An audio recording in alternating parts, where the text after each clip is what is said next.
Merci, Monsieur le Président. Mesdames et Messieurs, le Conseil des droits de l'homme a tenu sa 7e réunion intersession sur l'agenda 2030 et les droits de l'homme le 11 février dernier. Prévue par la résolution 52/14, cette réunion était intitulée « Ne laisser personne de côté, le rôle des droits de l'homme dans la réforme de l'architecture de la dette souveraine et au-delà du produit intérieur brut ». Cette réunion s'est appuyée sur les engagements pris par les États lors du sommet sur les objectifs de développement durable et du sommet de l'avenir tenu respectivement en septembre 2023 et septembre 2024.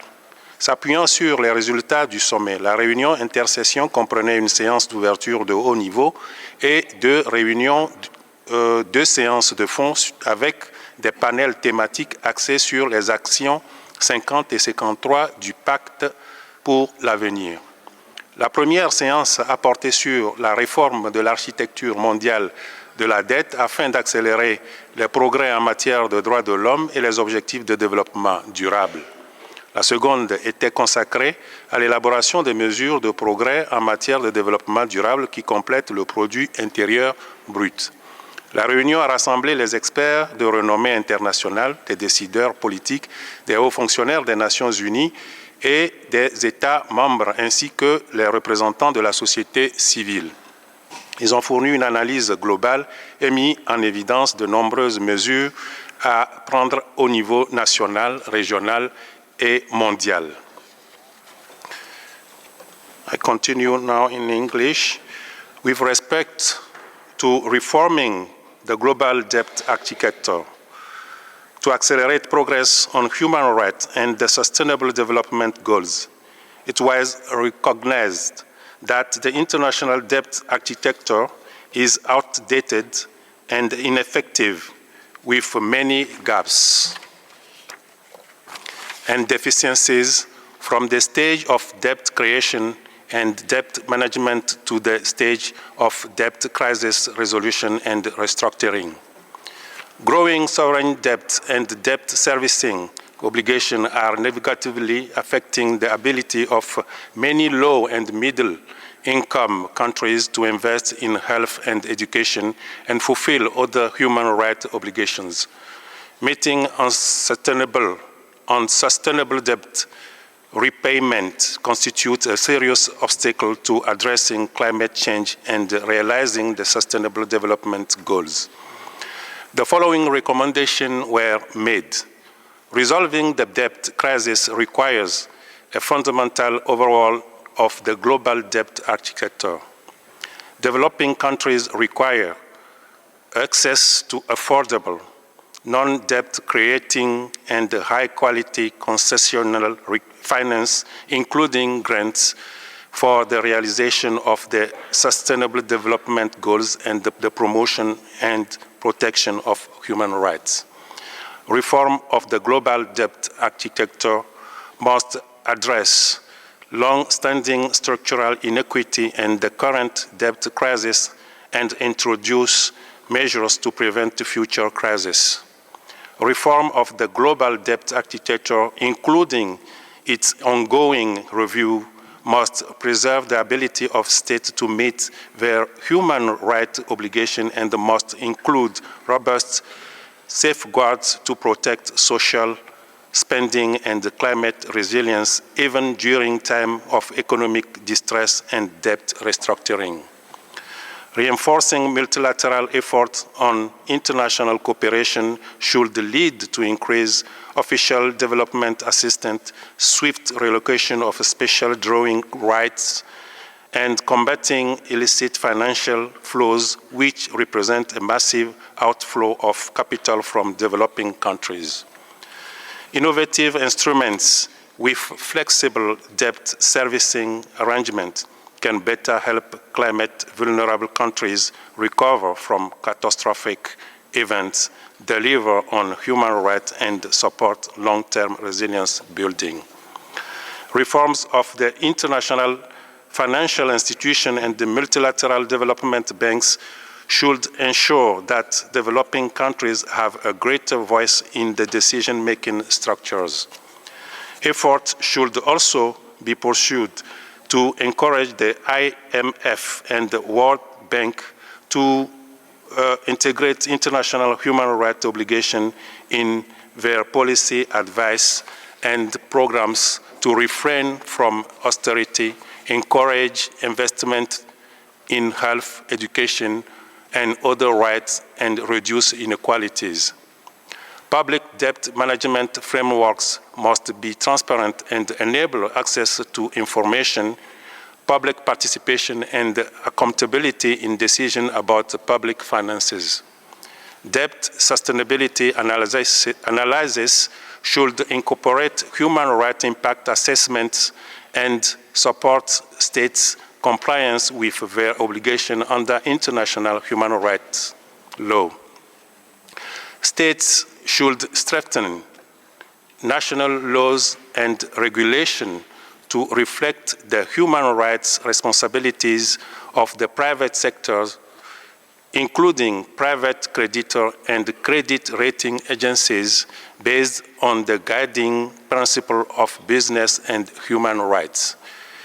With respect to developing a framework on measure of progress and sustainable development, it was acknowledged that GDP was a useful tool to measure economic product and economic growth. It was, however, incomplete and inadequate as a measure of well-being and sustainable development, as not all economic growth contributes to human or planetary well-being. The following recommendations were made. There is an urgent need to develop and apply indicators of progress that go beyond GDP and full integrate human rights, gender equality, environmental protection, and inter-regional justice. Using globally agreed international human rights standards to develop measures that complement GDP would help in improving the legitimacy and accountability of these measures. By measuring what truly matters to human rights, indicators can contribute to development that better serves people and the planet. The right measures of progress and can contribute to paradigm shift towards a human rights economy that ensure that all policies, from taxation and public spending to climate action, focus on advancing human rights and protect the environment. The multidimensional vulnerability index is a valuable measure that offers a comprehensive tool that captures the vulnerability of small island developing states, which can complement the GDP. Political support for the development of alternative metrics to GDP, including investment statistical capacity, is needed for new measures complementing GDP to effectively guide policy making towards the promotion of societies that respect and protect human rights, including gender equality and the planetary boundaries. In the development of measures that complement and go beyond GDP, member states and the Secretary General's high-level independent expert group should ensure that new metrics incorporate indicators that assess the extent to which economic and development processes and outcomes adhere to universally agreed human rights norms and principles. They should take into account the fact that some economic activities are harmful to the enjoyment of human rights, incorporate disaggregated data to account for inequality, and track whether the benefits of economic growth and development are shared equitably, capture all positive contribution to society, including unpaid care and support work, and reflect the economic and social cost of inequality and discrimination. The Secretary General, high-level independent expert group, and the ensuing United Nations-led intergovernmental process should ensure the meaningful participation of a broad range of stakeholders in developing new measures, including civil society and people living in poverty. Civil society, feminist networks, and grassroots movements are instrumental in taking beyond GDP forward, and they require resources and civic space to advocate on systems-level issues. I encourage you to examine the full set of the recommendations in the report on the meeting. We must act on this timely conclusion and the recommendation at the 4th International Financing for Development Conference taking place this week in Seville, the high-level political forum in July, and the Johannesburg G20 Summit and the Second World Summit for Social Development in November.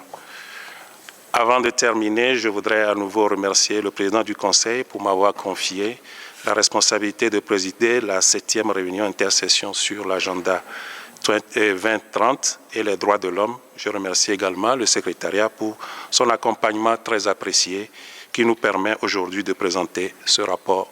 Je vous remercie. Thank you, Mr. President.